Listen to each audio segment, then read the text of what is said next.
সেনাবাহিনী এখন কি করছে এই প্রসঙ্গটি নিয়ে এক কথায় যদি উত্তর দেই, সেনাবাহিনী এখন কি করছে? সেনাবাহিনী স্বাভাবিক যে কর্ম করার, তাদের নিজেদের যে কর্ম করার, সেই নিজেদের রুটিন কর্মই করছে। সেনাবাহিনী দেশের বিরুদ্ধে কোনো ষড়যন্ত্র করছে না, বা সেনাবাহিনী ক্ষমতা নেবার ষড়যন্ত্র করছে না, সেনাবাহিনী অভ্যন্তরে অভ্যুত্থান পরিকল্পনা করছে না, কিচ্ছু করছে না। এই মুহূর্তে আমরা যে মুহূর্তে কথা বলছি, সেই মুহূর্তে সেনাপ্রধান জেনারেল ওয়াকারুজ্জামান রাশিয়া সফররত আছেন।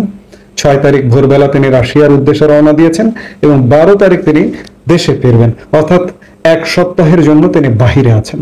এবং তার যে বাহিনী, তার নেতৃত্বের যে বাহিনী, সেই বাহিনী স্বাভাবিক কাজকর্ম করছে। আজকে প্রশ্ন আসছে যে সেনাবাহিনী এখন কি করছে, এটি কেন? ঠিক কদিন আগেও একটা উত্তপ্ত পরিস্থিতির উদ্ভব হয়েছিল রোজার মাসে, ঈদের কদিন আগে, যে সেনাবাহিনী আসলে কি করবে। এবং এই পরিস্থিতিটা এমনই ঘটানো হয়েছিল, এই যে বর্তমান যে সরকার, এই সরকারের ভেতরে উপদেষ্টা পর্যন্ত, একজন উপদেষ্টা আসিফ মাহমুদ, সজীব ভুইয়া পর্যন্ত সেনা প্রধানকে নিয়ে বিতর্কিত কথা বলেছিলেন। অনেক কথা আড়ালে, রাষ্ট্রের প্রয়োজনে আড়ালে হয়, অনেক গোপনীয়তা রক্ষা করতে হয়। আসিফ মাহমুদ, সজীব ভুইয়া গোপনীয়তার শপথ নিয়েও সেই শপথ ভঙ্গ করে বলে দিয়েছেন যে সেনাপ্রধান মোহাম্মদ ইউনূসকে সরকার প্রধান হিসেবে চাননি। এটি একটি শপথ ভঙ্গ। আরেকজন সমন্বয়ক হাসনাত আব্দুল্লাহ সেনাপ্রধানকে নিয়ে একটা বিতর্কিত মন্তব্য করে বসেছিলেন যে আওয়ামী লীগকে পুনর্বাসন বিষয়ে, আপনারা সেটি জানেন। সেই সময়টিতে দেশে একটা বেশ উত্তপ্ত পরিস্থিতি উদ্ভব হয়েছিল এবং কোনো কোনো মহল থেকে সেনাবাহিনীকে আরো উত্তপ্ত করবার মতো পরিবেশ তৈরি হয়েছিল এবং কেউ কেউ ধারণা করছিল, বলা বলি করছিল, আলাপ আলোচনা করছিল যে সরকার পরিবর্তন হয়ে যাবে এবং সেনাবাহিনী ক্ষমতা নেবে। কিন্তু সকল আলোচনা, সকল জল্পনা কল্পনাকে উড়িয়ে দিয়ে সেনাবাহিনী কিন্তু সেই সময়ও ক্ষমতা নেয়নি। দেশের মানুষও কিন্তু প্রত্যাশা করছিল, প্রত্যাশিত ছিল দেশের মানুষের কাছে যে সেনাবাহিনী ক্ষমতা নিয়ে নেবে এবার, কিন্তু সেনাবাহিনী ক্ষমতা নেয়নি। সেনাপ্রধান জেনারেল ওয়াকারুজ্জামান দ্বিতীয়বারের মতো নির্মোহ পরিচয় দিলেন। সাধারণত আমাদের মতো এসব দেশে, তৃতীয় বিশ্বের এই যে অনুন্নত দেশগুলোতে কি ঘটে, এরকম নির্মোহ সেনাপ্রধান পাওয়া কিন্তু চারটিখানি কথা নয়। এই যে আমি নির্মোহ কেন বলছি, আমি জেনারেল ওয়াকারুজ্জামানের কেন প্রশংসা করি?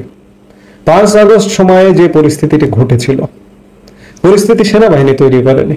পরিস্থিতি দেশের রাজনৈতিক কিংবা আরো কিছু এলিমেন্ট মিলিয়ে একটা পরিস্থিতি তৈরি করেছিল।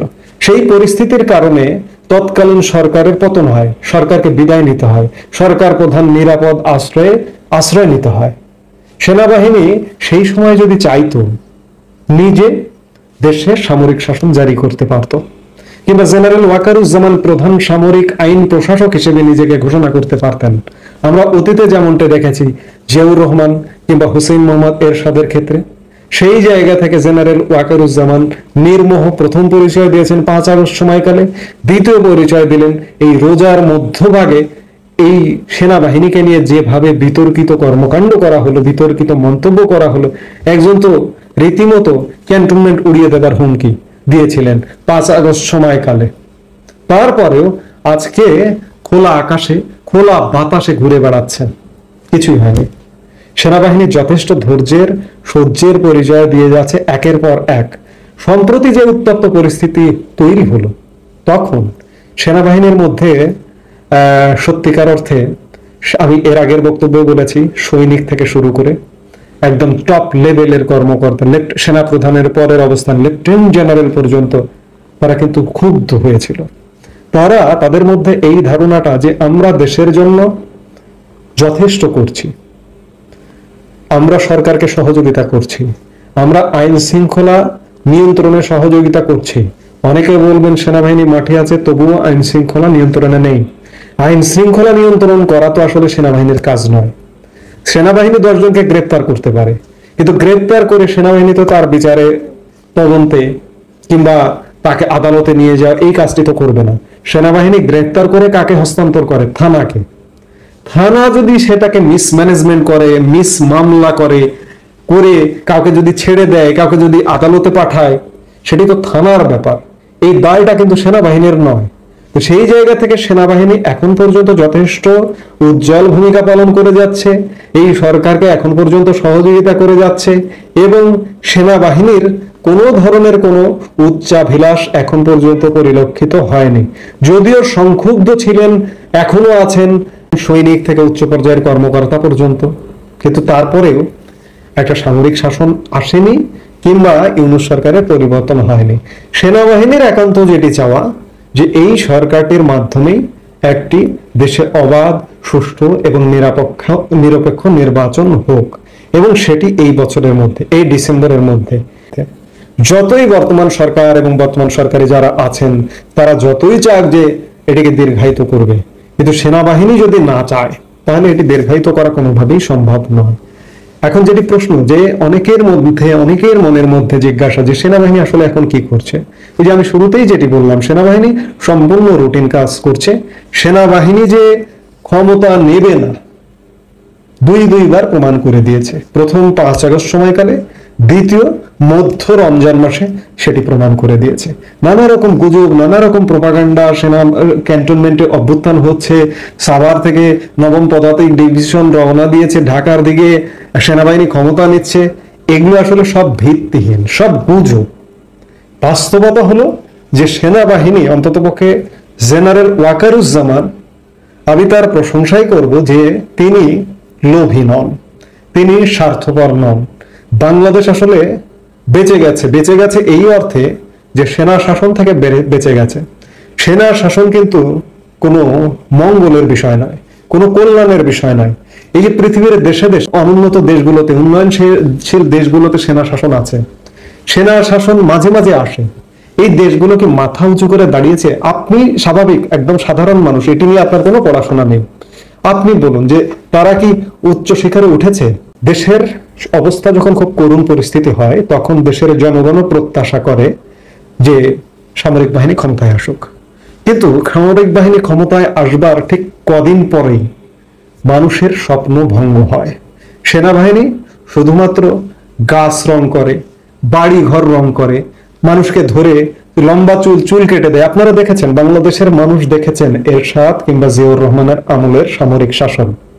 এর বাইরে কোন দেশের যে সামগ্রিক উন্নতি হয় সেনাবাহিনী ক্ষমতা নিয়ে, সেটি কিন্তু হয় না। এবং সেনাবাহিনী যখন সিভিল প্রশাসনে আসে, সেনাবাহিনীর কারো মধ্যেও সেই নির্মোহ ব্যাপারটা আর থাকে না, তখন মোহ চলে আসে। মোহ চলে আসা থেকে সেনাবাহিনী আস্তে আস্তে তার ক্ষমতাকে রাজনীতিকীকরণ করে। আপনারা বাংলাদেশে এগুলো দেখেছেন, আমরা পড়েছি, এবং বিশ্বের দেশে দেশে এগুলো ঘটনা ঘটে।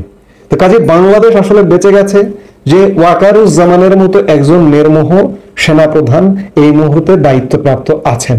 এখানে যদি ওয়াকারুজ্জামান না থেকে অন্য কেউ থাকতো, ওই ধরনের মানুষ যদি এই মুহূর্তে বাংলাদেশের সেনাপ্রধান থাকতেন, তাহলে আপনি নিশ্চিত থাকুন এতদিন আপনি সেনা শাসনের অধীনে থাকতেন। কাজেই এটি পরিষ্কার যে বর্তমান সেনাপ্রধান জেনারেল ওয়াকারুজ্জামান থাকাকালে বাংলাদেশে কোনো সেনা শাসন জারি হচ্ছে না। তবে একথাও বলে রাখা ভালো যে দেশ যদি ভয়ানক অরাজকতার মধ্যে চলে যায়, তখন তিনি কি করবেন সেটি সেই সময়ের অবস্থা বুঝে, এবং তার যারা সহযোগী আছেন, অন্যান্য জেনারেল যারা আছেন, তারা কি সিদ্ধান্ত নেবেন সেই পরিস্থিতি বলে দেবে। তবে এখন পর্যন্ত এবং এটি প্রমাণিত যে বাংলাদেশ সেনাবাহিনী লোভী নয়, এখন পর্যন্ত নির্মোহ, এবং নির্মোহের জায়গা থেকে বাংলাদেশে সত্যিকার অর্থে এ যাত্রায় অন্ততপক্ষে সেনা শাসন জারি হবার কোনো সম্ভাবনা নাই। সেই জায়গা থেকে আমরা চাইব যে একটি অবাধ নিরপেক্ষ নির্বাচনে অন্ততপক্ষে সেনাবাহিনী ভূমিকা পালন করবে। এই সরকারকে চাপ দিয়ে হোক, কিংবা এই সরকারের যদি রিপ্লেস হয়, সেটি করে হলেও একটি অবাধ নিরপেক্ষ এবং নির্দলীয় নির্বাচন, কোন দলের পক্ষপাতিত্ব করবে না, এমন একটি নির্বাচন অনুষ্ঠিত হবে বাংলাদেশে। এবং বাংলাদেশ এই যে আজকের যে একটা শ্বাসরুদ্ধকর অন্ধকার কালো একটা সময়,